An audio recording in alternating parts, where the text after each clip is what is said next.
Ahora sí.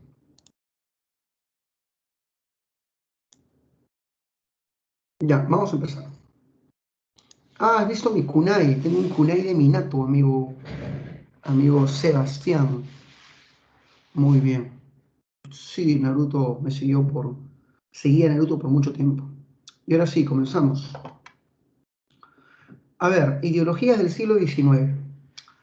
En el siglo XIX surgieron una serie de ideologías que marcaron el desarrollo político de aquel entonces. El liberalismo fue una ideología poderosa. ¿Dónde nació el liberalismo? Nació en Inglaterra.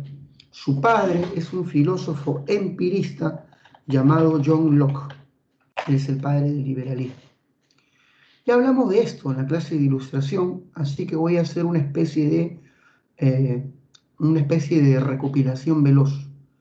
¿Qué proponen los liberales? Proponen el respeto del Estado a los derechos individuales de la persona. Proponen, ante todo, el liberalismo propone defender al individuo y defender a la persona frente a el Estado. ¿Cuáles son las propuestas del liberalismo? Políticamente, el liberalismo propone la división de los poderes. El liberalismo se opone al absolutismo, se opone a la concentración de los poderes por un individuo. El liberalismo lo que propone es la división de los poderes del Estado. ¿Ya? Eso es ser liberal en lo político. Ser liberal en lo económico. El padre del liberalismo económico es Adam Smith. Y él proponía el librecambismo. ¿Qué es el librecambismo? La no intervención del Estado en la economía. La no intervención del Estado en la economía. ¿Ya? En lo económico. En lo social, los liberales proponen la abolición de los privilegios de la nobleza y del clero, eliminar los privilegios derivados del linaje y establecer una sociedad donde los hombres sean jurídicamente iguales, una sociedad de clases, donde los hombres sean iguales ante la ley. Eso es en lo social. En lo jurídico, los liberales exigen una constitución y exigen el respeto por los derechos individuales de las personas. ¿Cuáles son los derechos individuales, también llamados derechos naturales? Son 4. Derecho a la vida, nadie tiene por qué atentar contra tu vida. Derecho a la libertad, nadie puede despojarte de tu libertad individual. Derecho a la propiedad, el Estado no puede expropiar tus bienes. Y el derecho a la felicidad, también llamada búsqueda de la felicidad, el derecho a vivir en un régimen libre de tiranía. Esos son los derechos naturales consagrados por la Constitución. El constitucionalismo es otra propuesta de liberalismo. En el plano religioso, el liberalismo propone el Estado laico, es decir, la separación del Estado y de la Iglesia. Ninguna religión debe ser impuesta desde el poder. La fe no se puede meter en asuntos de gobierno. Ese es el Estado laico. Bueno, esas son las propuestas del liberalismo y las voy a repetir. El liberalismo es la ideología que protege al individuo frente al Estado. Y esta ideología se caracteriza por la división de los poderes en el plano político, el librecambismo en el plano económico, la igualdad jurídica en el plano social, el respeto por los derechos naturales en el plano legislativo, el Estado laico o separación de Estado e Iglesia en el plano religioso. Eso es el liberalismo. Un abanderado del liberalismo en el siglo XIX fue Adolfo Thiers, que está acá representado. Adolfo Thiers es el líder del Partido Liberal francés. Y Adolfo Thiers es famoso porque él llamó a la Revolución Liberal de Francia de 1830. Repito, Adolfo Thiers llama a la Revolución Liberal Francesa de 1830. Vamos a recordar eso, ¿ya? Todos a recordar eso. Muy bien. Una vez que hemos entendido el liberalismo, pasamos al conservadurismo. El conservadurismo es la ideología que propone el retorno al antiguo régimen, justifica el retorno del absolutismo. Si el liberalismo es burgués, el conservadurismo es una ideología propuesta por nobles. El conservadurismo se opone a las ideas liberales y a las reformas progresistas. Si tú quieres mantener el orden social heredado sin modificaciones o reformas progresistas, eres un conservador. Los conservadores pretenden mantener el statu quo como está, mantener las cosas como están. Se oponen a las innovaciones considerando que son novedades peligrosas que quieren destruir el orden social. Los conservadores se justifican en su defensa de la tradición, de la familia, de la religión. Muy bien. Un buen ejemplo de conservador es Clement von Metternich, el ministro de Austria. Famoso Metternich porque fue el artífice del Congreso de Viena. De eso hablamos en la clase anterior. El Congreso de Viena fue la asamblea donde se restauró las monarquías en Europa. Y el artífice de este congreso fue Clement von Metternich, que está ahí en la imagen. ¿Sí?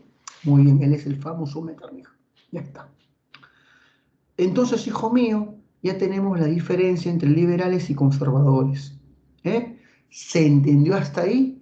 Escribe go si se entendió, escribe retro si quieres que repita. Por favor, verifica. Gracias, Alejandra. ¿Quién más comprendió, Muy bien, Sergio. El nacionalismo es aquella ideología que sostiene que la soberanía del Estado recae en la nación, pero debemos definir qué es la nación. La nación, bajo esta ideología, es la comunidad cultural unida por vínculos como raza, lengua, historia y tradición. Repito, la nación es la comunidad cultural de personas unidas por vínculos como raza, lengua, tradición e historia. El nacionalismo sostiene que cada nación tiene derecho a decidir qué Estado integrar o tiene derecho a formar su propio Estado. Los Estados deben ser gobernados por gente procedente de su nación. Propone la creación de Estados nacionales. El nacionalismo fue poderoso en aquellos países sometidos a otras monarquías o que buscaban su independencia. El nacionalismo fue fuerte en Italia. ¿Por qué? Porque Italia no era independiente en el siglo XIX, era parte del Imperio Austriaco. Los italianos querían separarse de Austria e Italia tenía otro gran problema, estaba partida en 8, estaba dividida en 8. El padre del nacionalismo italiano es este personaje que está acá, Giuseppe Mazzini. Mazzini creó un movimiento llamado la Joven Italia, movimiento liberal y nacionalista. ¿Y qué proponía Mazzini? Expulsar a los austriacos de Italia. 1, 2, unir los 8 estados italianos y que la capital sea Roma. Él es el ideólogo de la unificación italiana y el padre del nacionalismo en dicho país, Giuseppe Mazzini. El hombre que está acá es el rey de uno de los 8 estados italianos. Es el rey Víctor Manuel II, monarca de Piamonte, Cerdeña. Monarca de Piamonte, Cerdeña. Muy bien. ¿Y qué quería este rey? Quería votar, quería expulsar a los austriacos, votar a los austriacos de su país. Pero Piamonte no tenía el poder para votar al poderoso imperio austriaco, así que su ministro, este hombre que está acá, este es su ministro, se llama Camilo Benso. Así que su ministro Camilo Benso decidió pedir apoyo a otro país, a Francia. Y será Francia la que apoye a Italia para lograr su independencia de Austria. Y Austria va a ser expulsada por las tropas de Víctor Manuel y Francia.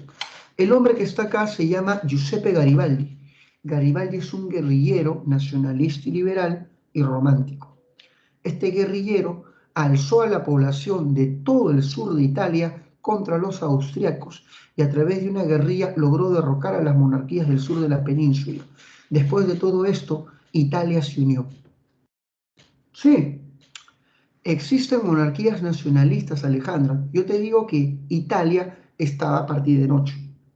Uno de esos estados se llamaba Piamonte-Cerdeña, y este Estado nacionalista quería votar a los austriacos y unirse a los 8 estados italianos para crear una Italia unida.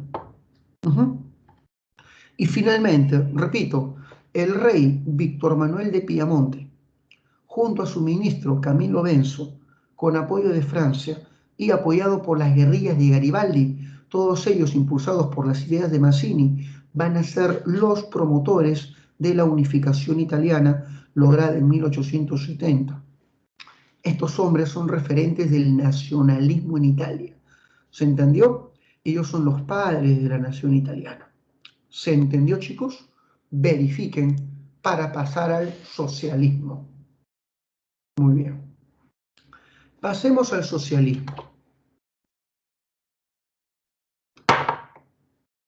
El socialismo es la ideología que considera injusta las relaciones sociales dentro del sistema capitalista. El socialismo considera de que la riqueza debe ser mejor distribuida por el Estado a los sectores más empobrecidos. El socialismo se divide en dos grandes corrientes: socialismo utópico y socialismo científico. El socialismo utópico también es llamado socialismo romántico. Y el socialismo científico también es llamado comunismo. Hablemos del socialismo utópico o romántico. Este nace en Francia y el hombre que propuso su creación se llama Henry de Saint-Simon. Es el mayor representante del socialismo utópico. ¿Qué proponía Saint-Simon? Proponía que para acabar con la peor lacra del mundo, que es la pobreza, se tenía que abolir las herencias. Las herencias patrimoniales, que son heredadas a un solo individuo, es una causa enorme de la desigualdad social. Él decía que había gente con mucho talento que nacía lamentablemente en condiciones de miseria y que sus talentos nunca llegaban a desarrollarse por falta de oportunidades, que la mejor manera de llevar igualdad era de que las herencias patrimoniales se eliminen, que el Estado las tome y que el Estado reparta estas herencias a cada ciudadano nacido para tener igualdad de oportunidades. Es una propuesta del socialismo utópico. Luego aparece Charles, teórico, sostenía que lo mejor para llegar a la igualdad social era reemplazar la propiedad privada por formas colectivas de propiedad. Proponía la colectivización de la propiedad y crear granjas cooperativas. Él llamó a sus granjas cooperativas falansterios. Creación de granjas cooperativas o falansterios es la propuesta de Fourier. Aparece otro llamado Robert Owen. Owen era un empresario y un líder del movimiento obrero inglés. Robert Owen sostenía que era posible que la burguesía y el proletariado colaboren para su mutuo beneficio. Él decía que el obrero y el empresario, a través de una alianza estratégica, podían promoverse para ambos el desarrollo social. Él llamó esto cooperativismo. Ahí tienes las tres propuestas del socialismo utópico: acabar con la pobreza, aboliendo las herencias, colectivizando la tierra y promoviendo el cooperativismo entre clases sociales. Es decir, medios pacíficos de transformación. Sin embargo, ninguna de estas tres propuestas prosperaron. Los falansterios o granjas cooperativas de Fourier fracasaron. Las ideas de Owen nunca llegaron a desarrollarse en la realidad y Saint-Simon y su propuesta de abolir las herencias también fueron rechazadas, porque las ideas de estos hombres en la práctica no podían ser desarrolladas. Fueron llamados utópicos, es decir, idealistas, quiméricos, románticos. ¿Se entendió, chicos? Verifiquen, por favor. ¿Se entendió? ¿Se entendió? Excelente. Chicos, pregunto, ¿mantengo el nivel o lo bajo? Tú dirás, Mi gran pecado es que a veces dicto con demasiada teorización conceptual. Bueno, es mi estilo. Muy bien, sigamos. Pero eso te va a dar poder. Que un profesor que te dicte datitos, el level está en la conceptualización. Muy bien. Sigamos. El socialismo científico. El socialismo científico, también llamado comunismo, aparece en Alemania. Su padre es Carlos Marx y Federico Engels. Marx y Engels publican una obra en 1848 llamado El Manifiesto del Partido Comunista. En este famoso manifiesto, Marx sostenía que a través de la historia se habían desarrollado los modos de producción. ¿Cuáles son los modos de producción? El primero es la comunidad primitiva. El segundo es el esclavismo, le sigue el feudalismo y le sigue el capitalismo. Marx sostenía que a lo largo de la historia siempre existe una lucha de clases, una clase dominada y una clase dominante. Marx sostenía de que en el mundo antiguo, por ejemplo, había una clase dominada en Roma, los plebeyos, y una clase dominante, los patricios. En el mundo feudal, señores versus siervos; en el antiguo régimen, burguesía versus nobleza. Y Marx decía que a través de las revoluciones y de la lucha armada, cada vez que una clase oprimida derrota a la dominante, esta promueve el progreso social. El derecho romano surgió producto de la lucha entre patricios y plebeyos. Los derechos individuales y las libertades que hoy gozamos surgen producto de la Revolución Francesa. Marx decía que la lucha de clases es el motor de la historia, que las clases sociales no colaboran, sino que tienen relaciones de antagonismo, y que la revolución es la partera de la historia. Con dolor parte el progreso social. Es la propuesta de Marx. Marx decía que en la actualidad hay dos clases que inexorablemente están condenadas a enfrentarse: burguesía versus proletariado, y que no tienen forma de conciliarse porque el proletariado vive explotado al máximo por la burguesía, cuya fuente de riqueza es la plusvalía. Ahora lúcete, hijo mío, ¿qué es la plusvalía? Dime, ¿qué es la plusvalía? Tú lo sabes por economía. Es el trabajo no remunerado al obrero. Muy bien. Marx dice que el obrero, al no tener forma de progresar, tendrá que oponer resistencia armada, hacer una revolución, derrotar a la burguesía y establecer la dictadura de su clase. Una dictadura del proletariado es la propuesta de Marx. Él dice: a la dictadura de la burguesía, que es la dictadura de las minorías, debemos oponerle una dictadura del proletariado, que es la dictadura de las mayorías. Es la propuesta de Marx. Y una vez que el obrero tome el poder, tiene que suprimir la causa de la desigualdad, y según el marxismo, la causa de la desigualdad es la propiedad privada, que debe ser abolida. Cuando surgió la propiedad, comenzó la sociedad de clases para Marx. Y es así como el mundo empezó a vivir bajo la opresión del hombre por el hombre.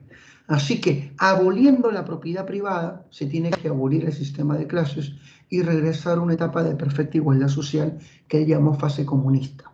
Así que para Marx, el socialismo, que es la dictadura del proletariado, prepararía el camino al comunismo, que es la sociedad sin clases. Han habido muchos países socialistas, siendo el primero la Rusia soviética, y hay muchos como Cuba, China, Corea del Norte, entre otros. Pero todos estos países solamente han llegado a establecer las dictaduras de sus partidos socialistas, pero nunca han llegado al comunismo, es decir, a la abolición de las diferencias sociales. ¿Se entendió? Socialistas han habido muchos, pero ninguno ha llegado a la etapa comunista, que es la abolición de la sociedad de clases. ¿Se entendió, chicos?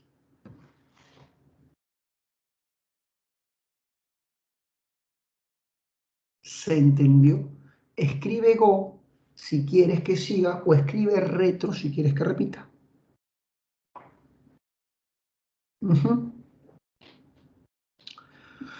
No ha triunfado como tal, y los estados socialistas no han triunfado. Siempre tienen economías sus economías siempre son bastante deficientes, porque la riqueza es creada por las propuestas que dijo Smith. La riqueza es creada por la inversión privada y la inversión extranjera. En un estado comunista la riqueza lo acumula el partido, y tenemos un estado comunista rico con armas nucleares como Corea y una población con bajos niveles de vida y sin libertades. Por eso fracasa. Por eso fracasa. Con la promesa de igualdad social y acabar con la pobreza, llegan los funcionarios del Partido Comunista en el poder, se perpetúan y se mantienen aboliendo libertades y estableciendo dictaduras de partido. Ese es el problema del socialismo. Es el problema, que no funciona, pues. Pasamos al anarquismo. El anarquismo es la ideología.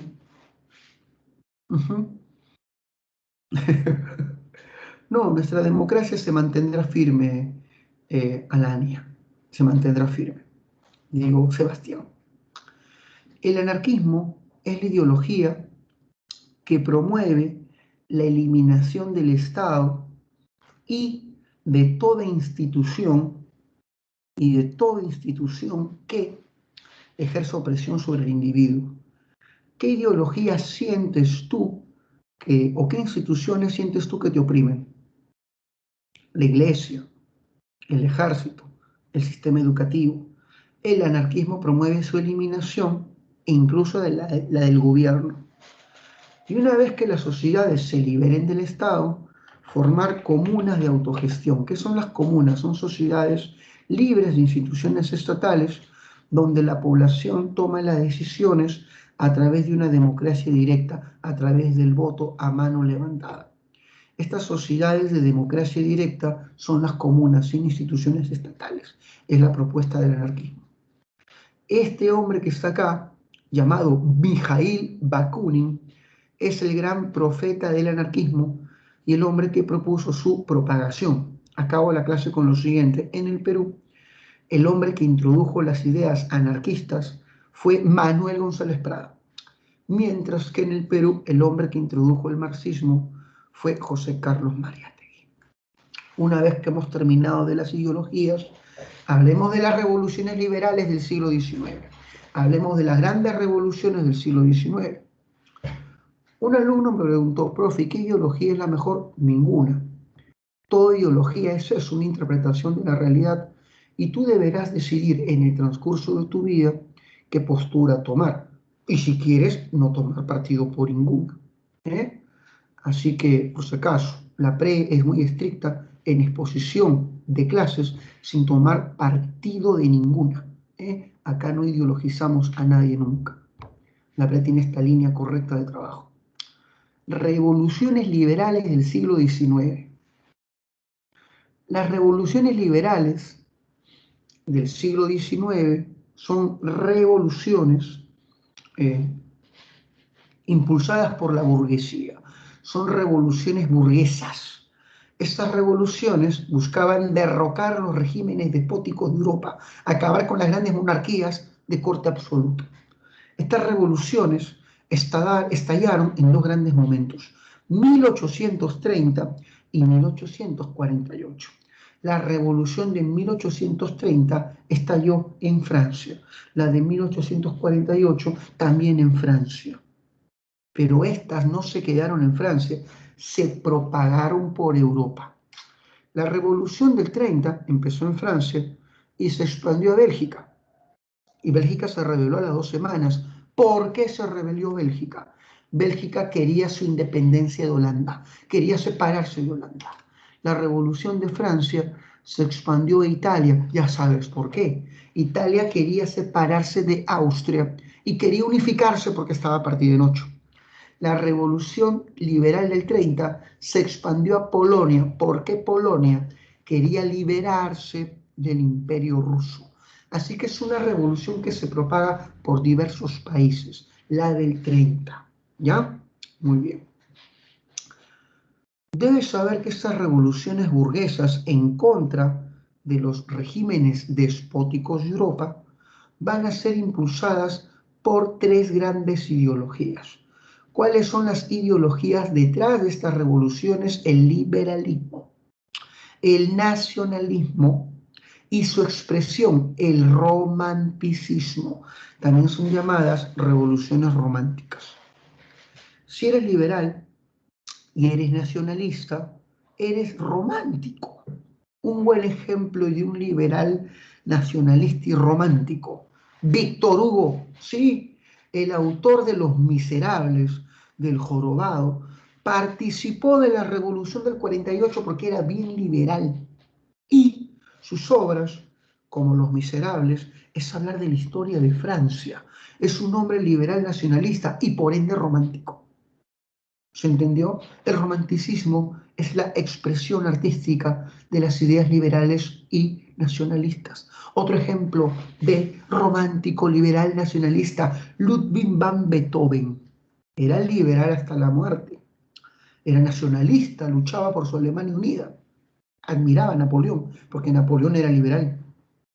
Y su expresión en la música fue el romanticismo, sentimiento y libertad.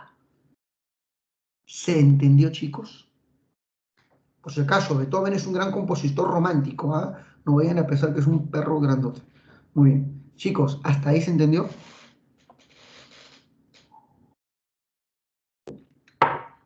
Pregunto, verifiquen, verifiquen. Muy bien, ya está. Esa es la música romántica. La música clásica. Muy bien. Listo, yo me acuerdo que hace 2 años explicaba en clases, chicos, un autor romántico. Hace unos años, Ozuna, me dijeron en los salones, el reggaetón romántico. No te pases. Bueno, pues extraño mis clases presenciales donde hablaba tonterías. La revolución de 1830 estalló durante el gobierno de Carlos X. Carlos X, este famoso monarca, escucha, si son Carlos X, este famoso monarca, fue derrotado en el 30 porque este truán quería restablecer el absolutismo a través de un paquete de leyes llamadas las ordenanzas de Julio. Las llama ordenanzas de Saint-Cloud porque fueron promulgadas en la ciudad de Saint-Cloud. En otros libros aparecen como las ordenanzas de Polignac porque fueron impulsadas por el ministro ultraconservador Jules de Polignac. Ordenanzas de Julio, de Saint-Cloud o de Polignac son la misma cosa. Estas ordenanzas eliminaban la libertad de prensa, cerraban el Parlamento, modificaban la ley electoral para que las elecciones se realicen sin participación burguesa. Terribles leyes que querían restablecer el absolutismo más recalcitrante y anacrónico. El hombre que protestó contra estas leyes fue Adolfo Thiers. Ya sabes quién es Adolfo Thiers. Es el líder del Partido Liberal francés y dueño del diario liberal más leído de París, El Nacional. ¿Qué diario pinta en el Perú como liberal ahorita? Bueno, el Comercio es liberal en lo económico, la República es liberal y algo de izquierda. Bueno, es difícil buscar un diario parecido al Nacional, ¿eh? Difícil. Pero el Nacional era el diario más liberal de París. Y Adolfo Thiers protestó en su diario con una famosa frase: el pacto se rompió. Tú mismo eres, ¿eh? ¿Dónde has escuchado la frase el pacto se rompió? Escriban, por favor. Quiero ver vuestras opiniones. Si yo te digo el pacto se rompió, ¿qué viene a tu cabeza? Por si acaso, no es una canción de reggaetón, ¿eh? De Plan B. Esa que dice el pacto se rompió, esa no, ¿eh? Hablo del pacto social de Rousseau. ¿Se acuerdan de la teoría del pacto social de Rousseau en su obra El contrato social? ¿Qué decía Rousseau? Que si un rey atenta contra los derechos naturales de sus súbditos, deja de ser rey y se convierte ipso facto en un tirano. y el pueblo tiene derecho a resistir la tiranía y combatirla a través de una guerra justa. ¿Y qué decía Adolfo Thiers? Señores, el rey ayer rompió el pacto social, dejó de ser rey, se convirtió en un tirano. Nuestra obligación de obedecer terminó. Pueblo de Francia, por el futuro de vuestros hijos, una vez más, revolución. Y la gente le hizo caso. Las calles se llenaron de personas en protesta y derrocaron al gobierno en 3 días de lucha social, las 3 jornadas gloriosas. Un famoso pintor romántico llamado Eugène Delacroix hace una pintura famosa, La libertad guiando al pueblo. Mira esta pintura. Esta mujer que está acá se llama Marianne. Ella es la encarnación de Francia y de la libertad. Un alumno me dijo, profesor, ¿y por qué los pechos expuestos? Representa a la nación, a la madre Francia, con grandes recursos para alimentar a sus hijos. Este hombre que está acá representa un burgués, este un obrero, este estudiante que ha tomado las armas para luchar por la libertad. Algunos autores interpretan a este jovencito como la nueva Francia que nace tras la revolución y producto de la lucha. Es una pintura clásica del liberalismo. Muy bien. Vamos a las consecuencias. Carlos X abdicó y el poder se le dio a su primo, Luis Felipe I, Luis Felipe de Orleans. Luis Felipe toma el poder y este hombre se convierte en rey de Francia y promulga una constitución. Implanta una monarquía constitucional. Repito, implanta una monarquía constitucional. Él fue llamado el rey burgués porque tenía ideas liberales. También lo llamaron el rey ciudadano. Y este hombre llega al poder. Entonces te preguntan, ¿cuál fue la consecuencia de la Revolución Francesa de 1830? La implantación de una monarquía constitucional. Sin embargo, este rey decepcionó a la gente. Este rey, en vez de implantar reformas para transformar el país, pronto su régimen degenera en un régimen autoritario y marginador. Todas sus políticas estuvieron dirigidas a la gente más rica, la alta burguesía. Es más, estableció como requisito para votar ser propietario y alfabeto, lo que se llama voto censitario. El voto censitario es la condición para ejercer del voto de ser propietario y alfabeto, marginando a las grandes mayorías, sobre todo a campesinos y obreros. Los obreros, el proletariado, vivían en la miseria más abyecta. Las mujeres obreras estaban tan desnutridas que no podían ni dar de lactar a sus hijos. Los alimentaban con migas de pan disuelta en agua. Las criaturas se morían. 2 francos el jornal. Con eso te alcanza para medio gasa de pan. Para una familia no alcanza. A menos que coman miguitas, tipo pajaritos. Qué vida tan miserable. Sopa de cebolla todos los días. Agua, sal y una cebolla. Ese es tu alimento. La vida era tan desgraciada que Víctor Hugo escribe una obra dedicada al sector proletario. Ya sabes qué obra se escribió, pues, ¿no? Los Miserables. Ahí nace en este contexto. Tienes que saber que los campesinos y los obreros vivían de sopa de patatas. Las patatas eran una fuente barata de alimentación, pero ¿cómo es la naturaleza? Viene un hongo, una plaga que erradica la cosecha de patatas y te pregunto, cuando hay una crisis agrícola, ¿qué pasan con los precios? Escriban, por favor.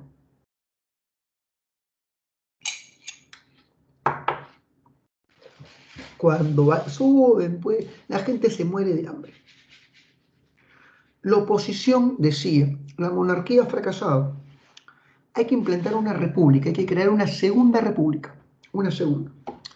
Y la oposición comenzó muy bien chicos, tienen razón todos ustedes, la oposición comenzó a realizar mítines donde llamaban a la implantación de una república. Eso no le gustó al rey y prohibió los mítines, pero la oposición desarrolló otra estrategia. alquiló locales, en estos locales organizaron banquetes, algo así como los cócteles de Keiko, ¿se acuerdan? Y los líderes de cada movimiento asistían a estos banquetes, pagaban una entrada para asistir a comer, pero en realidad eran mítines políticos a puerta cerrada. El rey no los podía disolver porque eran eventos privados, pagados, no eran mítines políticos estrictamente hablando, y a través de los llamados banquetes públicos, la oposición se seguía reuniendo y conspirando contra el gobierno. A esto se le llamó la campaña de los banquetes. El rey furioso impidió el banquete más importante, donde los grandes líderes de oposición se iban a reunir para crear un programa de lucha contra el Estado. El ejército tomó el local, capturó a los organizadores e impidió que la gente asista. Es decir, se prohíben los banquetes públicos. Los obreros furiosos salieron a protestar y fueron interceptados por el ejército en la calle de los capuchinos, donde se enfrentan a las tropas del rey. El resultado fue una masacre, 18 obreros muertos disparados por el ejército. A esto se le llama la masacre de los capuchinos. Hijo mío, repito, la prohibición de los banquetes públicos y la masacre de la calle de los capuchinos son el detonante para la revolución del 48, que fue muy, muy fuerte. Ahora los obreros están a la lucha. El rey Carlos X, al advertir de que toda la ciudad se ha levantado, abdica, renuncia. Y la oposición toma el poder y anuncia la creación de la Segunda República. Nace la Segunda República Francesa y llaman a elecciones. Hay diversos candidatos para presidentes, pero hay uno que es el favorito de la gente, no porque haya hecho gran cosa, sino porque tiene un apellidote. Hay apellidos que te dan prestigio político. Su nombre era Carlos Luis Bonaparte. Bonaparte, sobrino de Napoleón. Por el enorme peso de su apellido, gana el proceso electoral y se convierte en el primer presidente de Francia. Hasta ahí se va entendiendo todo, repito. La revolución de 1848 derrota a Luis Felipe, último rey de Francia, y establece la Segunda República Francesa, cuyo primer presidente fue Luis Bonaparte. Hasta ahí se va entendiendo, chicos.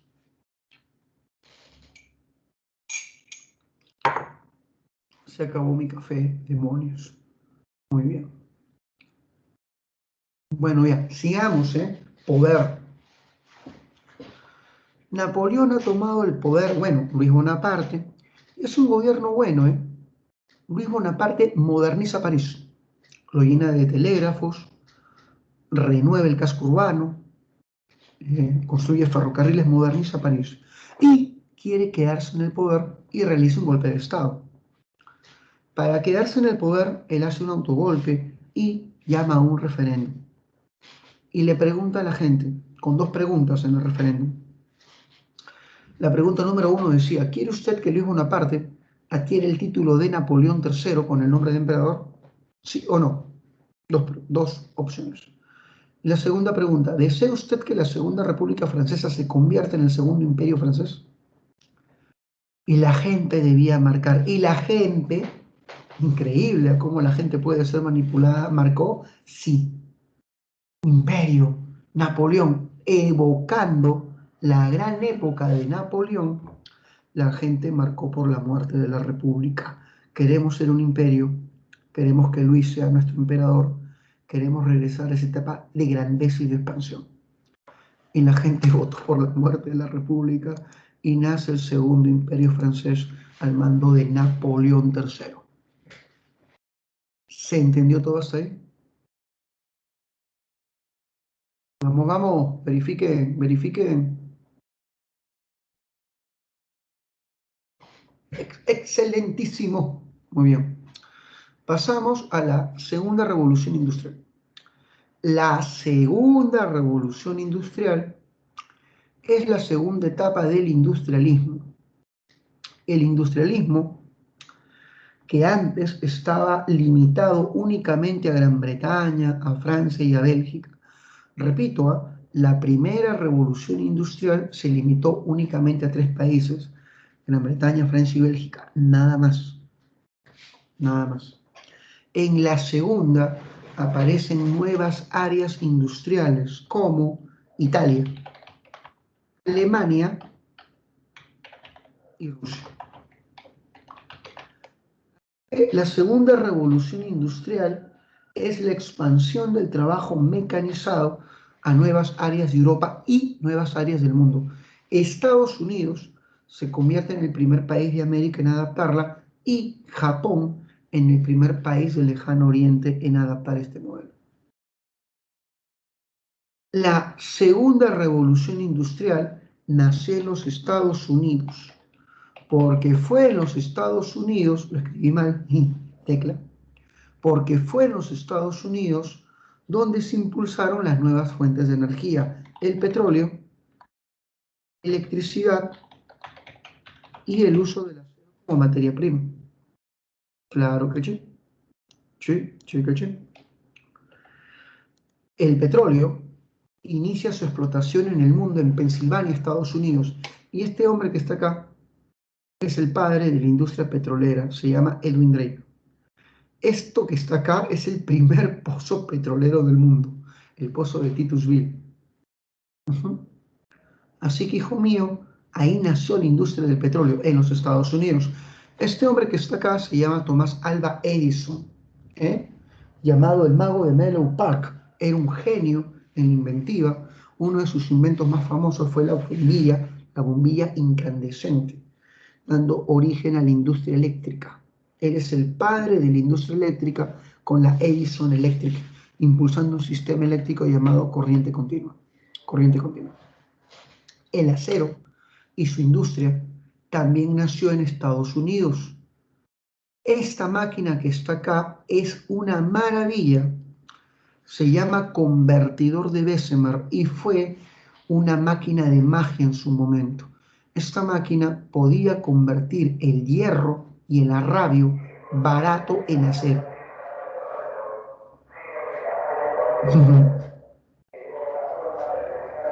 Escuchen el ruido, chicos, disculpen, ¿eh? No puedo controlar eso. Es el vendedor de la nueva fruta llamada pitacaya, no sé qué es. Muy bien, listo.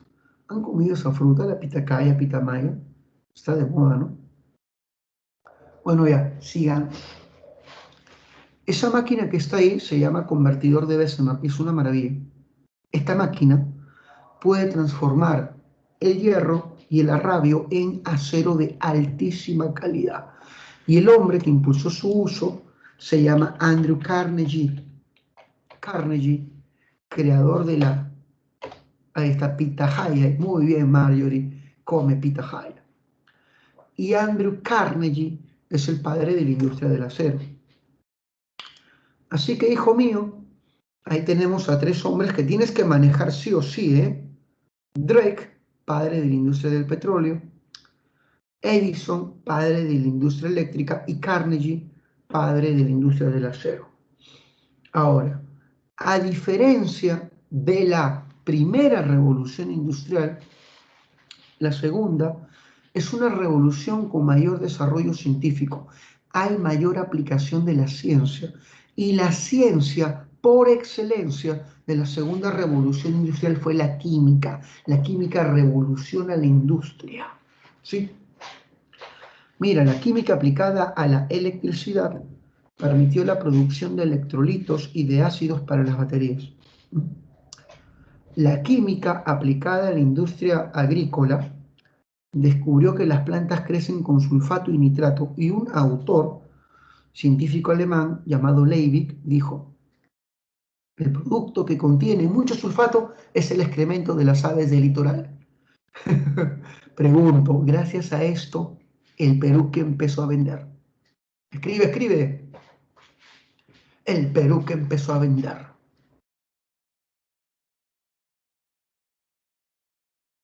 Habla, pues hoy colabora.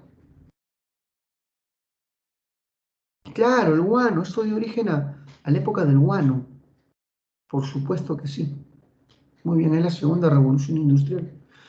La química fue aplicada a la industria automovilística. Con ella se vulcaniza el caucho y nacen los neumáticos. Los neumáticos.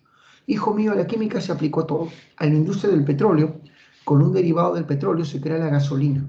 Así que, hijo mío, la química fue la reina de las ciencias aplicada a la industria. Dos países superan a Gran Bretaña en producción industrial. Esos países son Alemania y Estados Unidos. ¿Por qué Gran Bretaña quedó rezagada? Porque su industria estaba adaptada completamente a la maquinaria de vapor y carbón. No pudieron adaptarse a las nuevas fuentes de energía y por lo tanto quedaron atrasados, ya atrasados. Las nuevas potencias económicas serán Estados Unidos y el Imperio Alemán, desplazando al Imperio Británico económicamente. Aparecen los nuevos sistemas científicos de organización del trabajo, el Taylorismo y el Fordismo. Explico cómo funciona. El Taylorismo buscó incrementar la producción dividiendo el trabajo en funciones especializadas. El obrero ya no marca el tiempo de producción, el obrero ya no puede deambular por la fábrica, se queda parado en su sitio y los insumos para que él ensamble el producto llegan a través de una correa transportadora. El obrero, supervisado por una persona, tiene un tiempo cronometrado para ensamblar su producto. Interesante, ¿no? Taylor introdujo la llamada cadena de montaje. El trabajo fue especializado, el obrero se mantiene en su punto, el insumo llega a través de una correa transportadora y su tiempo de ensamblaje está cronometrado. Taylor fabricaba motores y un motor pasó de 18 horas a 8 horas de labor. Impresionante. Incrementó la productividad, redujo los costos de producción, su empresa se fue para arriba. Ese es el nuevo sistema de organización del trabajo llamado el Taylorismo. Lo malo del Taylorismo es que redujo los salarios, ya que el obrero hacía una función más sencilla y repetitiva. Y los obreros hicieron protestas. Ahora hablaremos del Fordismo. Sí, es una correa transportadora como la de Totus, pero estás transportando insumos para que el obrero las ensamble. Como se puede ver aquí, acá tenemos un sistema de cadena de montaje con correa transportadora para armar automóviles. Y el hombre que impulsó esto, está pasando el vendedor de pita, ¿cómo es? De pitahaya. Disculpe. El hombre que implementó esto fue Henry Ford en la producción de automóviles. Un automóvil se producía en casi 24 horas, pero gracias a las innovaciones de Taylor, Ford redujo el tiempo de producción de un automóvil considerablemente. El precio de un automóvil estaba al comienzo en $1.600, muy caro, pero gracias a este sistema pasó de 1.600 a 1.000, a 800 y luego a irresistibles $360, lo que hace la producción acelerada. Y Ford introdujo una innovación, buenos salarios a sus empleados, para que trabajen con mayor eficiencia y una vez que el empleado cubre sus necesidades con sus buenos salarios, adivina qué quería comprarse el obrero. A ver, te creo, una vez que cubro mis necesidades y tengo buen salario, adivina qué quiere comprarse el obrero. No, ¿qué cosa con esa empresa? Eres muy optimista, Alejandra, pero está bien, tienes grandes ambiciones. El obrero, su carro, pues su carro. Uy, me compro mi carro que está a $360. Entonces, Ford era un trome. Ford, con buenos salarios, quería convertir a su empleado en cliente y de esa manera expandir el mercado automovilístico. ¿Qué te parece la jugada? ¿Qué te parece la jugada? Interesante, ¿no? Ujú. Así se hace riqueza, así se genera el bienestar. Produce, mejora la vida de la gente, con mejores precios, mayor producción y creando riqueza. Así se mejora la vida de la gente. Muy bien. Hablemos de las principales industrias. Ahora, con esto no quiere decir que Ford es lo máximo, ¿eh? Todo tiene su luz y su sombra. Ford era un antisemita que odiaba a los judíos y colaboró con los nazis y financió a la Alemania de Hitler para erradicar a los judíos. Así que todo tiene su parte buena y su parte mala, pues, ¿no? Tenemos que ser neutrales. Ford era un loco. Sí, ya pues ayer, ¿no? Sigamos, todo tiene que ser, pues si acaso, yo soy un crítico con todos, ¿ah? Para mí no hay revolución idílica, ni hay héroes idílicos. No, no, no, no, no. La historia desmitifica y ve al ser humano como lo que es, un hombre real, con luces y sombras. ¿Eh? Yo trato esa neutralidad, trato de ser así, o lo intento. Muy bien. Dentro de la industria eléctrica está este genio llamado Nikola Tesla, de origen serbio. Él propuso un sistema eléctrico llamado sistema de corriente alterna. Su sistema tenía alto amperaje, pero era de difícil manejo. Edison, que era competencia de Tesla, proponía el sistema de corriente continua. Y ambas empresas, la de Edison y la de Tesla, lucharon para saber qué modelo se impondría en el mercado norteamericano. A eso se llamó Guerra de las Corrientes. Guerra de las Corrientes, ¿sí? Yo me acuerdo que en las clases presenciales, chicos, ¿quiénes se enfrentaron en la Guerra de las Corrientes? Y un chibolo dijo, Pikachu versus Electabuzz, me dijo. Y me hizo recordar ese famoso duelo Pokémon. Qué recuerdos, por Dios, qué recuerdos. Bueno, ya, sigamos. En la llamada Guerra de las Corrientes, Edison hizo cosas terribles. Inventó la silla eléctrica solamente para demostrar que el sistema de Tesla trae la muerte. Electrificaba públicamente elefantes, sí, metía elefantes con electrodos gigantes y los electrificaba para enseñarle a la gente lo peligroso del sistema de corriente alterna. Pero al final gana Tesla con el contrato sobre la construcción de la central de las cataratas del Niágara. Todos los hombres tienen una parte positiva, luminosa y otra parte destructiva. Es lo normal, Lucero. Tú pensarás, ay, mi enamorado solamente puede hacer el bien, es un ser humano incapaz de hacer daño. No, es un ser humano con luces y sombras, como tú o como yo. Muy bien. Benjamín saca su aureola. Claro que sí, ¿no? Claro que sí. Muy bien. Sigamos. Ah, Nikola Tesla era para que muera millonario, pero acaba pobre y enfermo. Lo engañan, lo defraudan, le quitan sus acciones y muere misio como nadie. Misio, misio, misio. Ujú. Una cosa es ser inteligente acá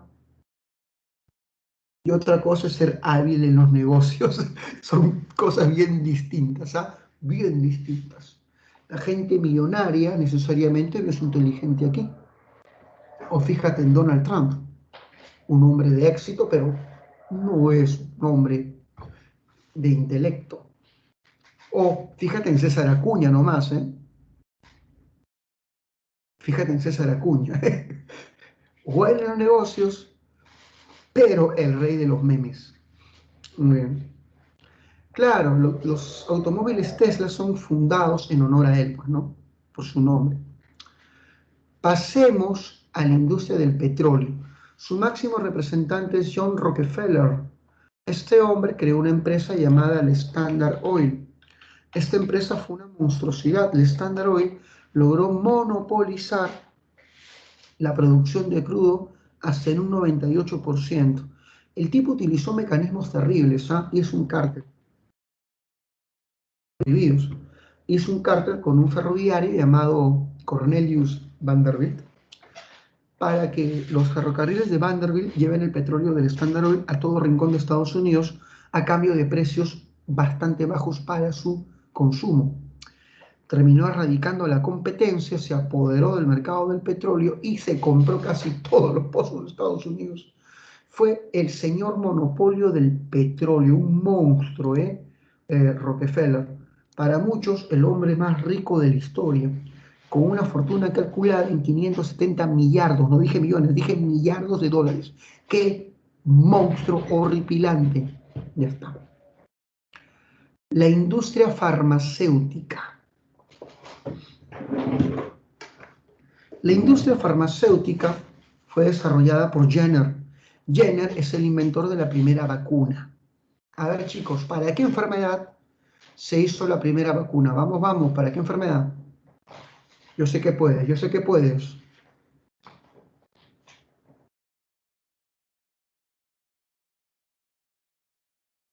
Ya mándense con cualquier cosa.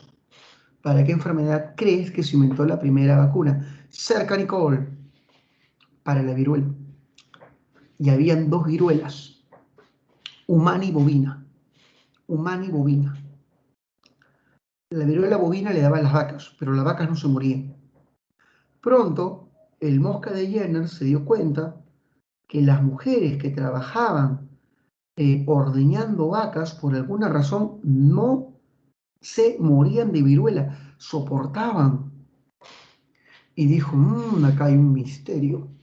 Sacó el pus vacuno, lo inoculó en la corriente sanguínea humana y voilà, inmunización. Es por eso que llamó a este sistema vacunas por las vacas, pues. La señora vaca nos ha salvado. Así que, hijo mío, cuando veas una vaca, respétala. Cántale cancioncitas de respeto, como Señora Vaca. Es una canción muy bonita que cantaba con mi sobrina. ¿La han escuchado, no? Muy bien. Ya está. La vaca Lola es tiene cabeza y tiene cola. Claro que las he cantado con mi sobrina. Me sé todas las canciones infantiles. Muy bien. Ya, sigamos. Luego aparece Fleming con la penicilina, aparece Pasteur con la pasteurización y el resultado de la industria farmacéutica es que se inmuniza a la gente, se reduce la mortandad.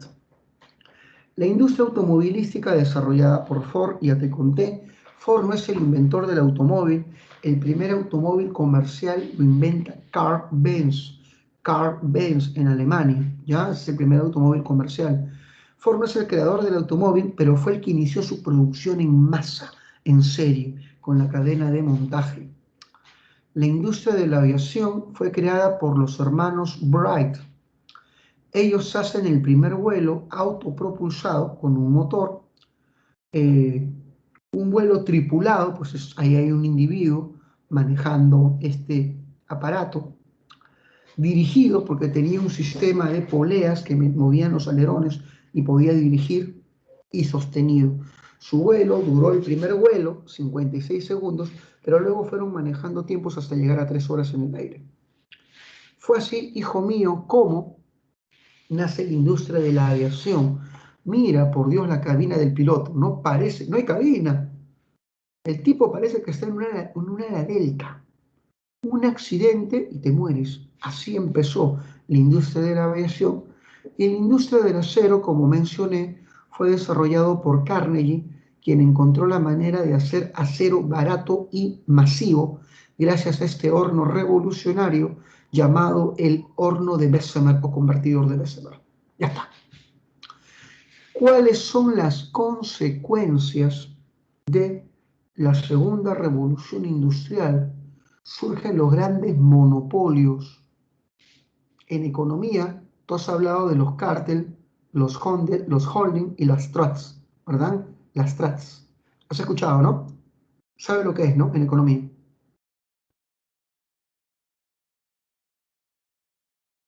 ¿Sabe lo que son, no? El cártel es cuando dos empresas de distintas áreas hacen una colusión para dominar el mercado y derrotar a la competencia. Ya lo saben. En esta época aparece JP Morgan, Jean-Pierre Morgan. El tipo compró todo, se compró la General Electric, no, se compró la empresa de Edison, se compró la empresa de Tesla, creó la Edison Electric, se compró la empresa de Carnegie, la Carnegie Steel, prácticamente creó un monopolio gigante sobre electricidad, producción de acero, banca, propiedades. JP Morgan es el señor monopolio. Y su rostro quedó inmortalizado en un juego llamado Monopoly. En el juego Monopoly, el viejito bigotón con gorro de copa es JP Morgan, señor Monopolio. Cuando juegues Monopolio con tus amigos, vas a decir, antes de lanzar los dados, este hombre que está acá es JP Morgan, señor Monopolio de los Estados Unidos. Tus amigos te van a decir, ya, juega y tira los dados. Muy bien. Sigamos. Estalla una crisis económica llamada el Gran Pánico en 1873. El Gran Pánico fue una crisis generada por un nuevo fenómeno llamado sobreproducción. La sobreproducción es un fenómeno terrible. Las fábricas producen más de lo que el mercado puede consumir. Hay un exceso de stock y de oferta en los mercados. Te hago una pregunta. Si hay demasiada mercancía flotante no consumida, ¿qué pasa con los precios?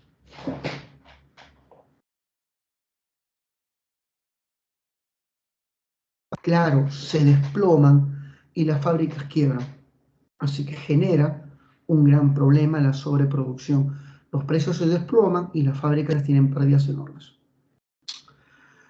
Sobrepoblación.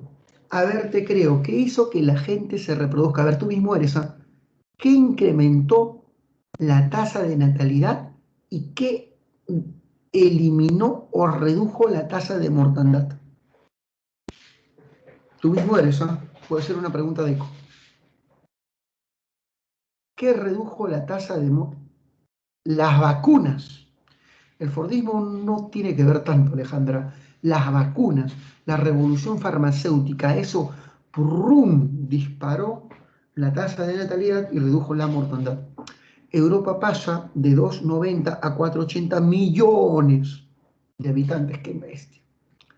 Pero había mucha gente pobre en Europa, sobre todo en el sur de Italia y en el sur de Irlanda. ¿Y qué hace esta gente pobre y misia? Migra a otros continentes y todos van a América, la tierra de las oportunidades. Comienza la gran migración europea. Y pregunto, la gente que va a América van sobre todo a qué país? ¿Qué país crees que recibe la gran cantidad de gente?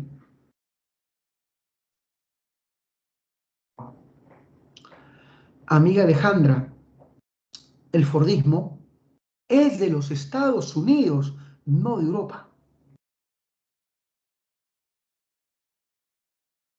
No de Europa. Además, no todos pueden beneficiarse del desarrollo industrial. La gente se fue a los Estados Unidos y adivina que los Estados Unidos reciben 30 millones de inmigrantes. ¡Qué bestia! Nosotros los peruanos nos asustamos con los 200.000 venezolanos que ingresaban por la frontera. Dios mío, es una invasión veneca. Pero los Estados Unidos fue brutal. 30 millones de inmigrantes, por Dios. En Sudamérica, el país que concentró la migración fue Argentina, sobre todo de italianos. Casi todos los argentinos son descendientes de estos migrantes italianos. No sé si tú has escuchado la historia de un jovencito llamado Marco. Era un dibujo. Había una canción antigua que mi madre, cuando estaba viva, me cantaba de niño. Esa que decía, en un pueblo italiano al pie de las montañas, vive nuestro amigo Marco en una humilde morada. ¿Han escuchado la historia de Marco? El que buscaba a su mamá. Bueno, su mamá migró por la pobreza y su mamá terminó en la Argentina. Terminó en la Argentina. Y casi todos los argentinos son descendientes de estos migrantes italianos pobres de la zona sur de Sicilia y de Nápoles. Muy bien. Por eso es que Octavio Paz dijo en algún momento acerca de los argentinos, decían, los peruanos descienden de los incas, los mexicanos de los aztecas y los argentinos, bueno, ellos descienden de los barcos. No sé si entendiste la ironía. No sé si entendiste la ironía. Muy bien, sigamos. La sobrepoblación europea, la sobrepoblación de Europa hace, y la búsqueda de mercados, hace que muchos países busquen mercados fuera de sus colonias. Repito, la sobrepoblación europea hace que muchos países busquen mercados fuera de sus colonias, comenzando así el imperialismo. Atención con esto. El imperialismo es un sistema mediante el cual un Estado domina a otro Estado, lo domina política y económicamente. El imperialismo ha existido desde que surgió las civilizaciones. Roma fue imperialista, los incas fueron imperialistas, pero ese es el imperialismo antiguo, es el dominio de un Estado sobre otro Estado. El imperialismo moderno se caracteriza porque aparece en la segunda mitad del siglo XIX y el imperialismo moderno se caracteriza porque es un imperialismo capitalista e industrial. Se domina otras regiones a través de la exportación de capitales. El país industrial exporta sus capitales a otros territorios con el objetivo de dominar economías de otros estados más débiles. Los capitales de estos países llegan en forma de préstamos, en forma de inversiones, abriendo bancos en otros países, llegan en forma de multinacionales, empresas extranjeras para explotar materias primas de otras regiones. El objetivo de estos capitales colocados masivamente en otros territorios es subordinar la economía de otros países para colocarlas al servicio del país imperialista e industrializado. Un país imperialista en el mundo moderno es un país industrializado y expansionista que busca dominar economías de otras regiones a través de una exportación masiva de sus capitales. ¿Se entendió? ¿Se entendió, chicos? El imperialismo moderno surge en la segunda mitad del siglo XIX, más o menos en 1870-1875, y se prolonga hasta 1914. ¿Qué pasó durante esos años? Los países imperialistas comienzan una carrera por colonias, repito, una carrera por colonias. El país más afectado fue África. A esta carrera por colonias en el siglo XIX se le llama neocolonialismo. Neocolonialismo, repito, acá está, mira, el neocolonialismo fue la carrera por colonias desarrollada en el siglo XIX por las grandes potencias industriales. Y el territorio más afectado fue África. Tienes que saber que estas carreras se dio a través de la exportación de grandes capitales colocados en estos países, convertidos en bancos o en empresas multinacionales para explotar materias primas. La pregunta es, ¿cuál fue la gran potencia imperialista del mundo? Gran Bretaña. Ella tuvo el imperio colonial más grande, primer puesto. El segundo puesto fue Francia. Gran Bretaña y Francia fueron las grandes potencias imperialistas. Estados Unidos comenzó también su expansión imperialista para subordinar la economía de los países del Caribe. Aquí está el presidente de los Estados Unidos, Theodore Roosevelt, con un gran garrote en la mano. Este hombre impulsó la expansión norteamericana sobre el Caribe colocando sus empresas en distintos países de Centroamérica. Si un país atentaba contra las empresas norteamericanas, el ejército de los Estados Unidos los intervenía militarmente. Ahí está esta famosa caricatura. A esta política de intervención militar norteamericana sobre el Caribe se le llamó la política del gran garrote, del Big-Stick. Ahí está este presidente con su garrote gigante.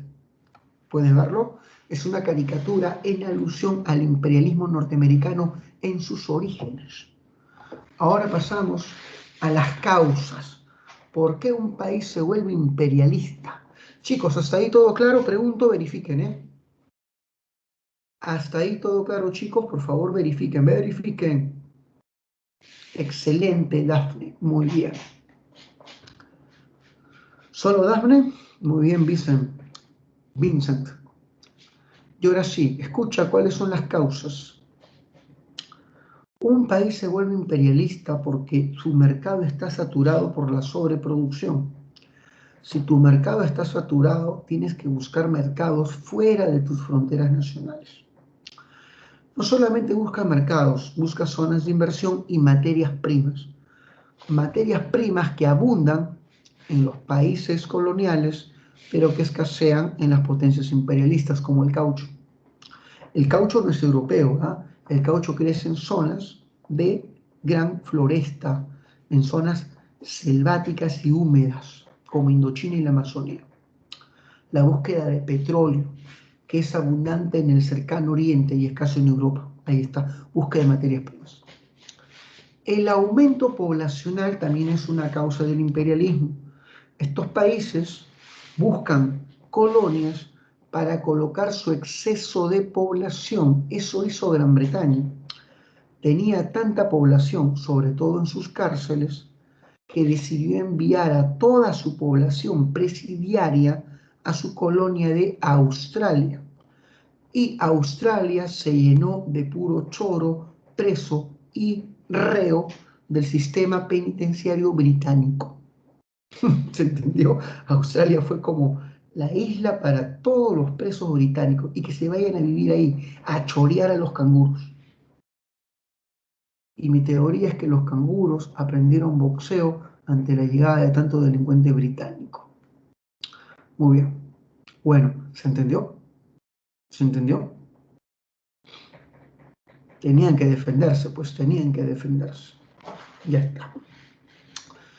Por otro lado, prestigio internacional. Hubieron países que buscaban colonias solo por prestigio. Es el caso alemán. Alemania recién se unificó en 1871. Recién. Era un país recién nacidito. Un nuevo imperio. El Segundo Reich o Segundo Imperio Alemán. Y la Alemania recién unificada quería estar a la altura de Gran Bretaña y de Francia. ¿Y qué tenían Gran Bretaña y Francia?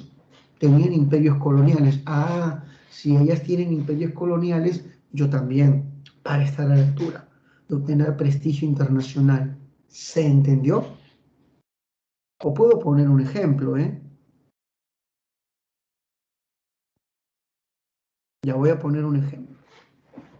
A ver, supongamos que cualquier chica, Alejandra, ingresa a medicina, tiene su novio de barrio, que es chacalonero, le gusta pelear y fumó. Supongamos, ¿eh? Una vez que entra a la facultad, sus nuevas amigas, escucha pues, sus nuevas amigas le presentan a sus flacos. Uno es empresario y otro es ingeniero. Ella se siente mal y dice, ya ingresé a medicina, tengo que ganar prestigio frente a mis amigas, tengo que aspirar a más. Mi enamorado solamente aspira a otras cosas. Entonces, ¿qué hace? Se busca a un chico de ese perfil para obtener prestigio y sentirse a la altura. ¿Se entendió? Alemania hizo lo mismo. Alemania buscó. Melissa Paredes. Ya metieron a Melissa, la tramposa, que engañó al pobre Rodrigo Cuba con un bailarín. Pero no te pases, pues ella se metió con un bailarín, el otro es futbolista, tiene más plata. Así que lo hizo por su naturaleza tramposa nomás. Muy bien. Bueno, ya, sigamos. No me hagan las tonterías. Pobre gato Cuba. Ahora es el venado Cuba. El venado Cuba. Muy bien. Bueno, ya. Siga. Los chicos han puesto cara de tristeza. Por favor, hijo mío, sus tristezas y recuerdos de cuernos, déjenlo en el más allá. ¿Eh? Por favor, no se pongan tristes los cachudos del salón. Muy bien. Sigamos, Cuba Libre. Ya, no me hagan distraerme, no me hagan distraerme. Muy bien. Yair, no puedo, supéralo, dijo, supera. Ahora sí, supéralo, dijo. Ya pasó. Ideológicamente, ¿qué ideología es la que promueve, qué ideología es la que promueve el imperialismo? El nacionalismo. El nacionalismo es la ideología que promovía eh, el imperialismo, ya que era causa de orgullo para un país tener imperios coloniales. Uh-huh. Y por último, surge el darwinismo social. El darwinismo social, hijo mío, es una teoría racista amparada en la pseudociencia, utilizando las ideas de Darwin, pero de manera tendenciosa, ¿ya?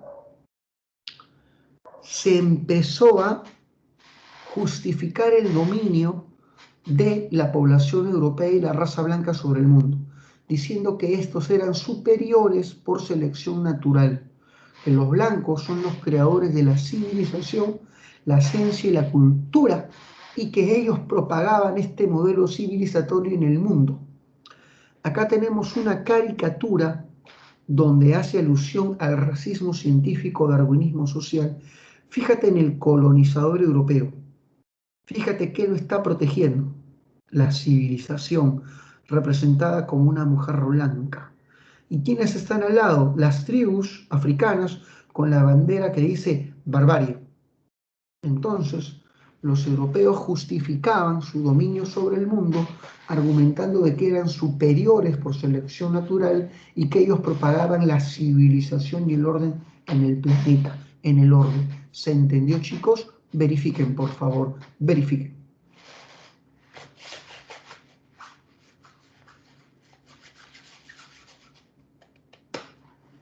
¿Vamos bien?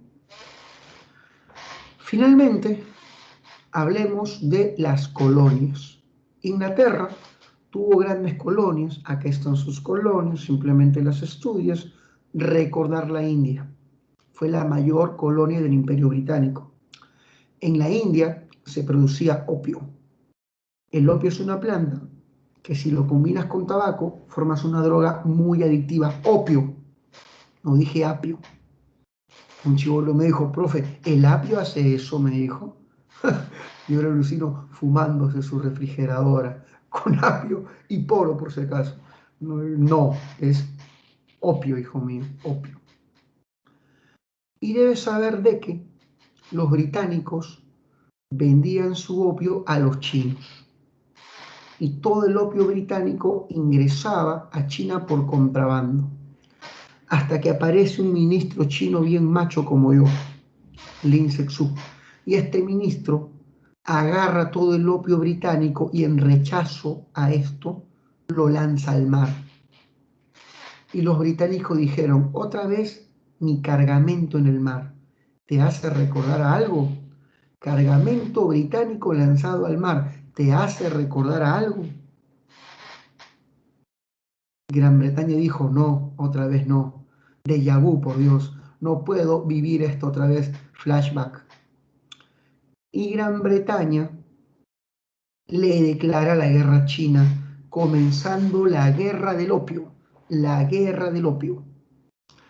China es aplastada por Gran Bretaña y Gran Bretaña le quita a China puertos, le quita puertos y le quita la isla de Hong Kong. Le quita la isla de Hong Kong. Todo esto establecido en el Tratado de Nankín. Ya hablaremos luego de los problemas chinos en Nankín. Francia tuvo grandes colonias como Indochina, donde producía caucho, y Argelia, que fue su principal colonia. Aquí están las colonias del Imperio Alemán. Pero el continente que fue repartido brutalmente fue Gran Bretaña. Todas las zonas de rojo le pertenecen, África. Todas las zonas de rojo le pertenecen a Gran Bretaña. Las zonas de morado a Francia. Las zonas de marrón a Alemania. Y así prácticamente África fue repartida por los europeos en una famosa conferencia.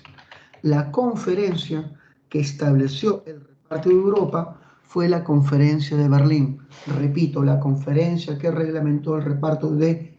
Ya estoy cansado ya. La conferencia que reglamentó el reparto de África fue la conferencia de Berlín. El hombre que llamó a esta conferencia fue el canciller de Prusia, Otto von Bismarck. Bismarck es el canciller de Prusia, uno de los 39 estados alemanes, y el rey de Prusia se llama Guillermo I. Y adivina qué, Guillermo I tenía un sueño. El sueño de Guillermo, rey de Prusia, era hacer que los 39 estados alemanes se unan a Prusia para formar un segundo imperio alemán, un segundo Reich. Y ordenó a Bismarck ser el artífice de esta unificación. Y Bismarck unificó a todos los estados alemanes a través de un mecanismo que fue la guerra. La guerra.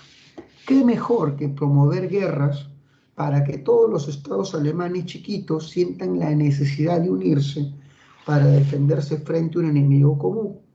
Y Bismarck impulsó guerra tras guerra tras guerra contra los estados alemanes para que estos digan, no hay forma de supervivir más que unirnos al más fuerte, que es Prusia. La última guerra promovida por Bismarck fue contra Francia y Bismarck frente en la guerra franco-prusiana contra Napoleón III. Bismarck se enfrenta contra Napoleón III y gana Bismarck. Derrotada Francia, le quitan a Francia, los prusianos, Alsacia y Lorena. Alsacia y Lorena son dos provincias francesas que caen bajo el poder de Prusia. Y todos los demás estados alemanes decían, Prusia, tú eres la poderosa, eres la bestia. Prusia, eres una máquina. ¿Sabes qué? Nos unimos a ti. Y los estados alemanes se unen a Prusia y nace el segundo imperio alemán, el segundo Reich. Bismarck es el padre de Alemania moderna. Bismarck es el padre de la Alemania moderna. Y está. Acabé. Paso a la Primera Guerra Mundial. Último tema. Tengo media hora para acabarlo. ¡Oh! ¿Vamos bien, chicos, hasta ahí? ¿Vamos bien, chicos, hasta ahí? Vamos, ¿está bien? O ya se murieron. O ya se murieron. Chicos, yo doy mucha información, pero es bueno porque te va a hacer poderoso. Te va a hacer poderoso. Te vas a diferenciar de los alumnos que tienen lo básico, no más, no los datitos. No, tú vas a ser poderoso. Muy bien. Pasamos a la Primera Guerra Mundial. La Primera Guerra Mundial fue una guerra entre potencias imperialistas organizadas en torno a dos bloques, Triple Alianza y Triple Entente. Por si acaso, antes de estallar la Primera Guerra Mundial, Europa vivió un periodo de inestabilidad y confrontación llamada Paz Armada. La Paz Armada va desde el 71 hasta el 14. La Paz Armada fue un periodo de tensiones, en que en este periodo las distintas potencias europeas formaron bloques militares. Triple Alianza y Triple Entente. Estos bloques se formaron durante la Paz Armada, que es el periodo precedente a la Primera Guerra Mundial. Escucha, por favor. Escucha. Durante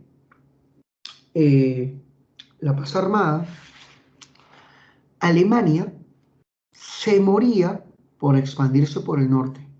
Alemania quiere el Mar del Norte y busca una aliada para cubrirle las espaldas, el Imperio Austrohúngaro. ¿Qué quería el Imperio Austrohúngaro? Expandirse por el sur, por esta área llamada los Balcanes. Alemania y Austria forman un bloque e invitan a Italia. ¿Qué quería Italia? Expandirse por el norte de África y tener colonias.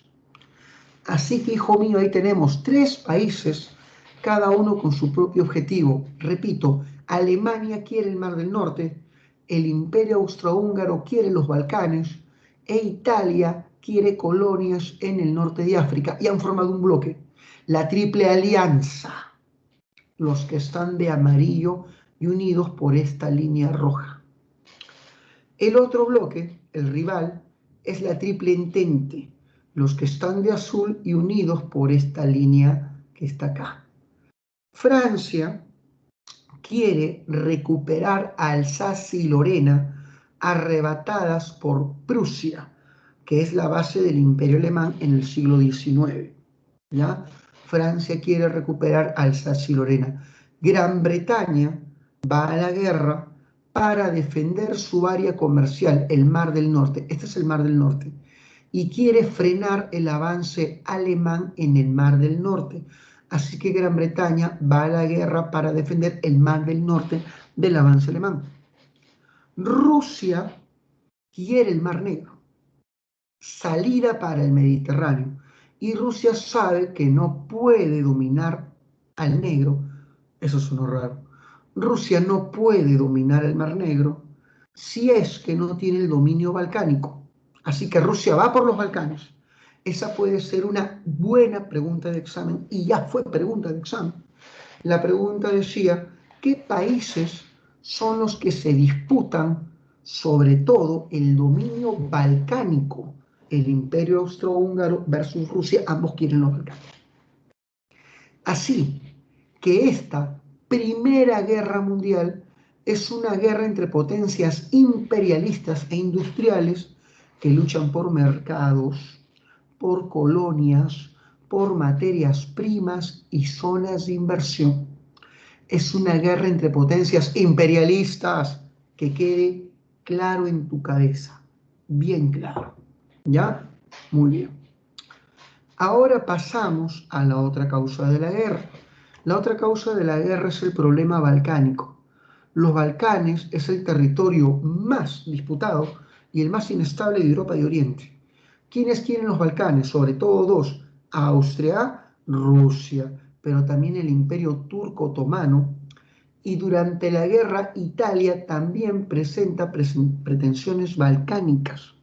Así que el territorio más disputado son los Balcanes. Y mira que dice aquí, el problema balcánico. Sí, es la otra causa de la guerra, es la causa política. Y hay una causa ideológica. Y la causa ideológica es el nacionalismo.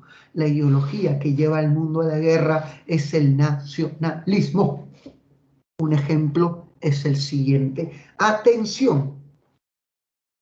Bosnia y Serbia son dos países balcánicos que tenían la misma lengua, la misma etnicidad y el mismo sistema religioso. Ambos quieren unirse para formar un país poderoso llamado Yugoslavia.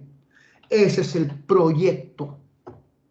Sin embargo, antes que se unan, Bosnia fue invadida por Austria. ¿Quién empezaba su expansión en los Balcanes?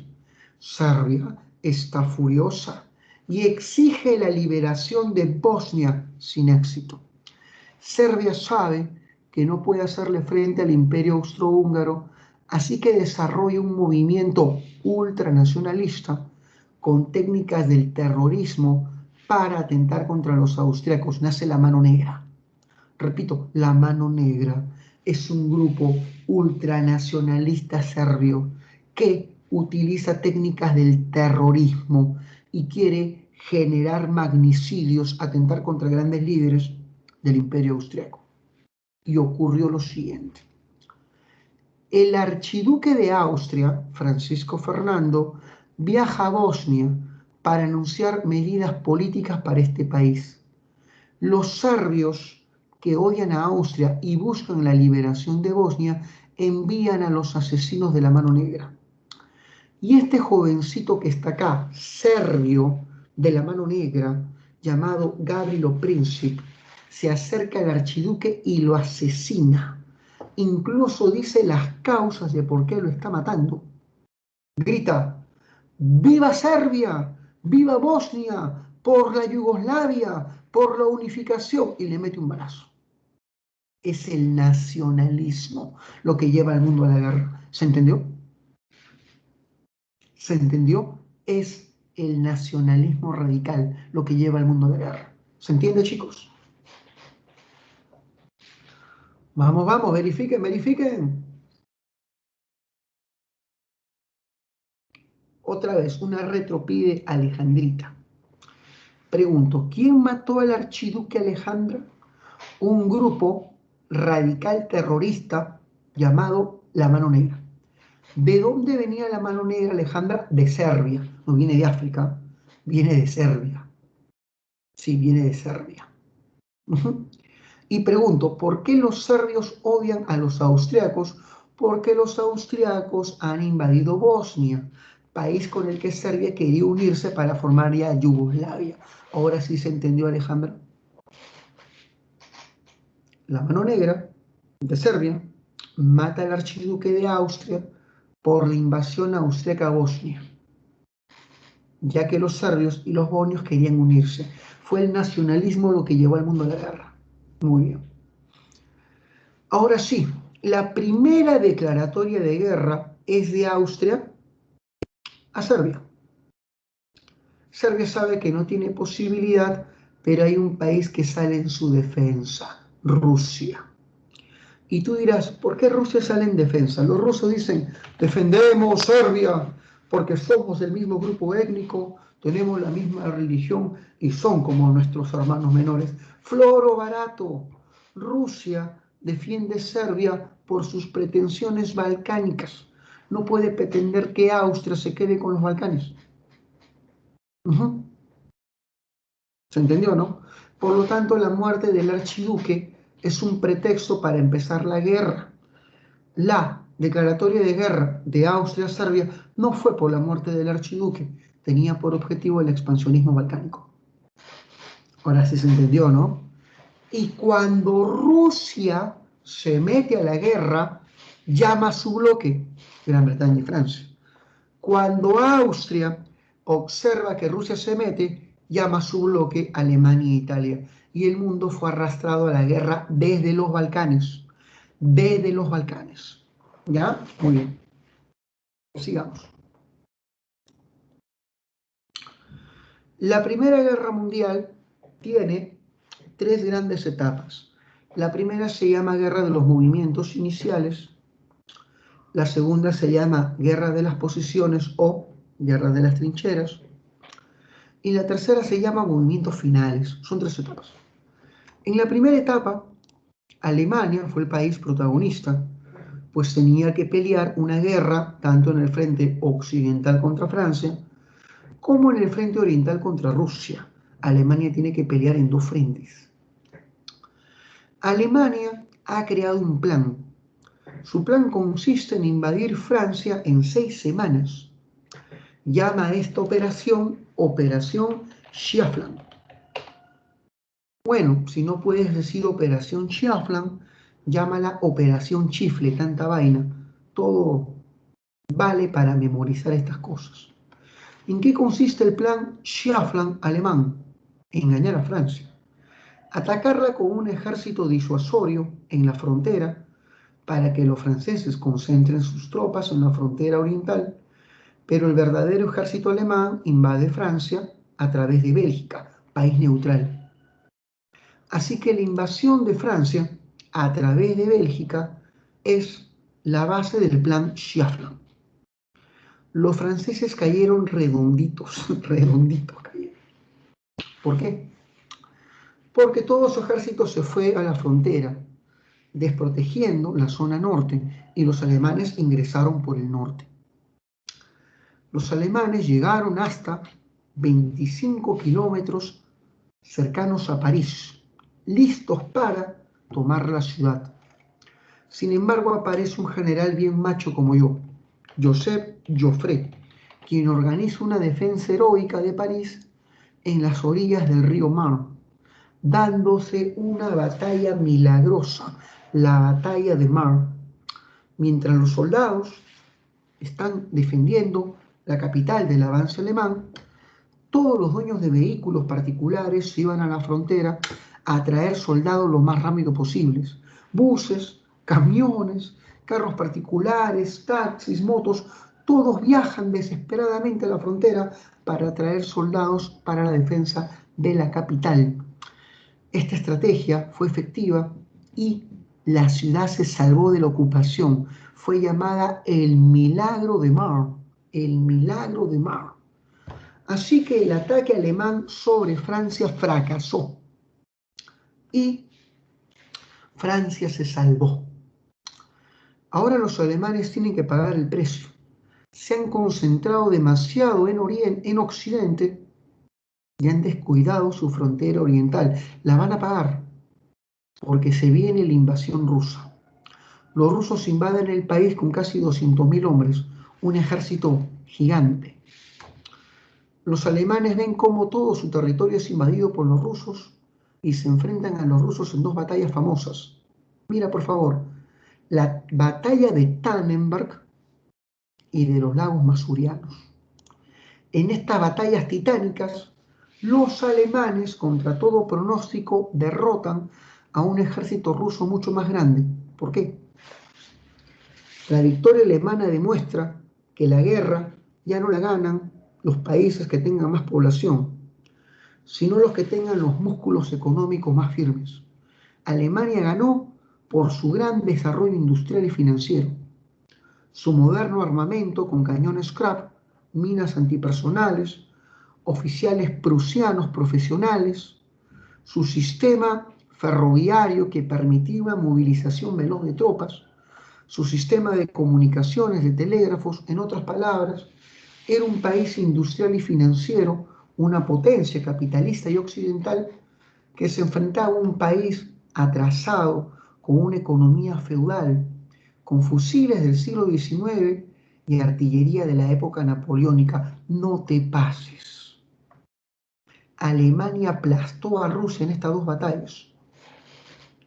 Fue una humillación para el Imperio ruso que desató en el Imperio ruso una crisis política, luego económica y luego social que derivó en la Revolución Rusa de 1917. Repito, estos desastres militares y la crisis deriva en la Revolución Rusa de 1917.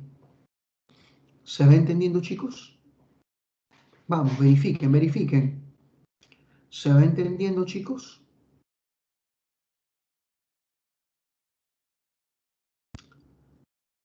Verifiquen, chicos, ya estamos acabando, Ya estamos acabando. Muy bien. Debes saber que la segunda etapa de la guerra se llama Guerra de las Trincheras. Prácticamente toda la zona de Europa Oriental se llena de estas zanjas defendidas por soldados, conocido como el sistema de trincheras. Las armas químicas fueron terribles, obligando a los soldados a utilizar máscaras antigas. La guerra de las trincheras o guerra de las posiciones fue la etapa de mayor mortandad. Los aliados, Inglaterra, Francia y Bélgica, unen sus tropas para romper las trincheras alemanas en la batalla del Somme. Acá está, la batalla del Somme. Fue un desastre. En los primeros 3 días mueren 50.000 soldados ingleses. La batalla fue tan sangrienta que pasa a la historia como la batalla de mayor mortandad de la Primera Guerra Mundial. La batalla más sangrienta de la Primera Guerra Mundial es la batalla del Somme. Los ingleses, para romper las trincheras, sacan su arma secreta, el tanque, el primero de la historia, el Mark I. Bueno, ese es el modelo Mark IV, el primero es el Mark I. Pero también fracasan. El suelo empantanado por las lluvias hace que no puedan avanzar y los tanques son víctimas de la artillería alemana. Los alemanes atacan una ciudad que saben que los franceses irán a atacar sí o sí, la ciudad de Verdún. Y se da la batalla más larga e importante de todas. La batalla de Verdún duró 11 meses. Fue llamada la madre de todas las batallas. A pesar del ataque incesante de la artillería alemana sobre esta ciudad, Francia soportó heroicamente al mando del general Henri Pétain, Pétain, el héroe francés de la Primera Guerra Mundial. Francia soportó el asedio y esta derrota alemana ya perfilaba su derrota en la Gran Guerra. El primer país que se retira de la guerra, recuerda, fue Italia. ¿Por qué? ¿Por qué? Italia se retira de la guerra porque quería parte de los Balcanes. Pero sus propias aliadas le negaron el acceso balcánico. Repito, Italia quería tener acceso a los Balcanes y sus propias aliadas se la niegan. Esto hará que Italia se retire de la guerra y se pase al otro bando, de la Triple Alianza a la Triple Entente. Si te preguntan en tu examen por qué Italia se retiró de la guerra, porque no le dieron acceso a los Balcanes y se cambió de equipo. Hablemos de la guerra submarina. Estoy acabando. El país que desplegó una guerra submarina fue Alemania. Alemania con sus submarinos quería bloquear al Imperio Británico para evitar el auxilio y el apoyo de sus colonias. Sus colonias enviaban grandes recursos al Imperio Británico y al francés. Para evitar el auxilio y el envío de abastecimiento y provisiones de las colonias, Alemania crea el bloqueo submarino. ¿Sí? Pero producto de este bloqueo, Alemania Alemania hunde un transatlántico llamado el Lusitania con pasajeros norteamericanos. La muerte de estos diplomáticos estadounidenses por los submarinos alemanes despierta el recelo del presidente Wilson de Estados Unidos, quien ya plantea la intervención norteamericana. ¿Por qué Estados Unidos se mete a la Primera Guerra Mundial? Escucha que esto es importante. Estados Unidos se mete a la Primera Guerra Mundial para romper el bloqueo submarino alemán. Repito, se mete para romper el bloqueo submarino alemán.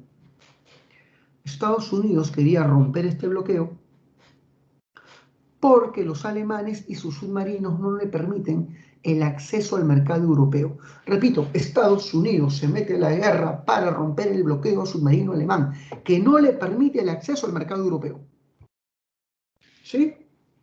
Cuando Alemania advierte que Estados Unidos pretende intervenir en la guerra europea, invita a México a través de un telegrama para que éste se meta a la guerra y ataque a Estados Unidos. México ataca a Estados Unidos, recupera los territorios que perdiste ante Estados Unidos, como Texas, y nosotros te daremos apoyo económico y solvencia militar. Hay una propuesta alemana de pedir a México que ataque a Estados Unidos para evitar que ésta vaya a intervenir en la guerra de Europa. Ese telegrama se llama el telegrama Zimmermann. Aquí está, ¿eh? El telegrama Zimmermann. El telegrama es interceptado y Estados Unidos lo presenta en sus diarios. Norteamérica presenta en sus diarios y periódicos la necesidad de meterse a la Gran Guerra porque Alemania está promoviendo ataques contra ella. El hundimiento de Lusitania y el telegrama Zimmermann, sobre todo, son los pretextos de Estados Unidos para meterse a la Primera Guerra Mundial. El presidente Wilson envió un ejército gigante de casi 2 millones que lleva a Alemania a la derrota. Bueno, Rusia ya se había retirado de la guerra. Rusia se retira firmando el Tratado de Brest-Litovsk. ¿Y por qué Rusia se retira? Por el triunfo de la Revolución Soviética, por el triunfo de la Revolución Bolchevique de Lenin, que hablaremos en la siguiente clase. Hijo mío, se preparan para la siguiente clase de HU, que viene todavía de acá 2 semanas, porque nuevo tema que San Marcos ha colocado, Revolución Mexicana. Así que la siguiente clase de HU comienza con Revolución Mexicana, nuevo tema. Listo. Y acabamos con la clase con el final. Sí, vamos a hacer Revolución Mexicana, porque México es un país de los meros machos como Juan Gabriel. Muy bien, sigamos. Sí, se incluye ahora. Sigamos, ¿eh? Ya está. Pasamos ahora a la derrota alemana. Alemania se rinde. En la segunda batalla de Marne, Alemania se rinde y firma el armisticio de Compiègne. El armisticio de Compiègne es un alto al fuego. Después del armisticio de Compiègne viene el Tratado de Versalles y este tratado establece las condiciones de la rendición alemana. Alemania, con la paz de Versalles, pierde la octava parte de su territorio. El imperio alemán queda desmembrado. Punto 1. Punto 2. Alemania, con la paz de Versalles, pierde todo su imperio colonial, o sea, Alemania pierde sus colonias. Punto 2. Punto 3. Alemania, con la paz de Versalles, queda desmilitarizada, su ejército reducido al mínimo de 100.000 efectivos. Punto 3. Punto 4. Alemania tiene que pagar una reparación militar, tiene que reconstruir Europa tras la guerra, lo que deja a su país sumido en la miseria. Así que repito, Alemania es desmilitarizada, pierde sus colonias, pierde territorios de su país y debe pagar una reparación militar gigante. Acá tenemos una caricatura que hace referencia a la paz de Versalles, que dice: aceptar la paz de Versalles equivale a enviar a Alemania a la guillotina. Acá están el ministro francés, el inglés y el presidente de los Estados Unidos. Consecuencias: han muerto 20 millones de personas. Es una guerra brutal que ha matado lo mismo que la peste negra. Estamos acabando. Se desintegran los grandes imperios monárquicos. El imperio ruso se convierte en la Unión Soviética. El imperio alemán desaparece, se convierte en la República Alemana. Desaparece el imperio austrohúngaro, nace Austria y Hungría. Desaparece el imperio turco-otomano, nace Turquía moderna. Fin de los grandes imperios monárquicos. Aparecen nuevos países. Reaparece Polonia, Checoslovaquia, las repúblicas del Báltico, como Lituania, Letonia, Estonia, y surgen los Balcanes, Yugoslavia, son los nuevos países surgidos. Estados Unidos se convierte en la primera potencia del mundo capitalista. Otro país que se benefició con esto fue Japón, quien comienza su expansión en el Pacífico, pero tras la guerra, Wilson, presidente de Estados Unidos, propuso la creación de un organismo internacional que promueva la paz mundial y que busque evitar conflictos internacionales. Ese organismo se llamó Sociedad de las Naciones, que funcionó en Ginebra, Suiza. Lamentablemente, este organismo resultó ser ineficiente y no pudo evitar el estallido de la Segunda Guerra Mundial. Ay, Dios mío. Ay, Dios mío. Acabé, chicos. Dicté un montón de cosas complejas. Clave. 1B. 2. Dedo. Eso. 2 dedos. Qué bestia, ¿eh? 3 besos. 4 besos y 5 besos. 3B. Ya está. Qué bestia, ¿no? Qué bestia, por Dios. Todo lo que hacemos en un ratito. Bueno, chicos, la siguiente semana nos toca historia del Perú. Hablaremos del primer militarismo, de la época del guano, y haremos la guerra del Pacífico. Qué bestia. La siguiente clase es desde el primer militarismo hasta acabar la guerra del Pacífico. ¿Qué te parece? Destrucción total. Muy bien. Chicos, gracias por su atención. Gracias, hija, ¿eh? Nos estamos viendo. Un abrazo para todos, ¿eh? Amor y paz. Muy bien. Cuídense para que entre su profesor. Ya está.